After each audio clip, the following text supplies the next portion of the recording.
తీసుకెళ్ళి అప్పుగా అక్కడ పెడతాడు చంద్రబాబు నాయుడు, దాని నుంచి మాట్లాడుతున్నారు. భూములు కొంటే ఇప్పుడు ఏంటి, రైతుల భూములు 20 లక్షల 30 లక్షలు పెట్టి భూమి కొండేది అనుకోండి, అవి మొత్తం గవర్నమెంట్ భూమి అయిపోతాయి.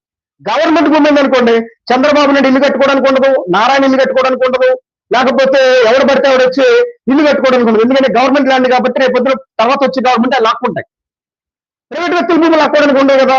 సో ఆ తెలివితేటలు ఏం చేశాడు, అక్కడ వాళ్ళకి కావాల్సిన సామాజిక వర్గాలకి కమర్షియల్ రెసిడెన్షియల్ అని 2 పే చేసి రైతులు మళ్ళీ సెల్ఫ్ ఫైనాన్స్ అడ్డాడు. మళ్ళీ నెల సంవత్సరానికి 50,000 చొప్పున లీజ్ ఇస్తూ ఖాళీగా పెట్టాడు. ఇప్పటిదాకా సంవత్సరానికి 50,000 చొప్పున, అంటే లెక్కేసుకోండి ఎంత అమౌంట్ ఇచ్చాడు చంద్రబాబు నాయుడు ఇచ్చాడు. మళ్ళీ అక్కడ ఉన్న వాళ్ళందరూ కూడా విద్య తర్వాత వైద్యం, ఈ 2 కూడా ఉచితంగా ఫ్రీ. చాలా మందికి ఇవ్వడం అనుకోండి, అది తర్వాత విషయం. సరే అది కూడా ఇస్తానని చెప్పి వాగ్దానం చేసి అందరు కూడా ఇచ్చాడు. మరి ఏమైపోయింది దానివల్ల? ఆంధ్రప్రదేశ్ అసలు రాష్ట్రం ఎలా ఉండాలి? 4-5 బిల్డింగ్లు కడితే అయిపోయేది రాజధాని. అసలు కృష్ణా జిల్లాలో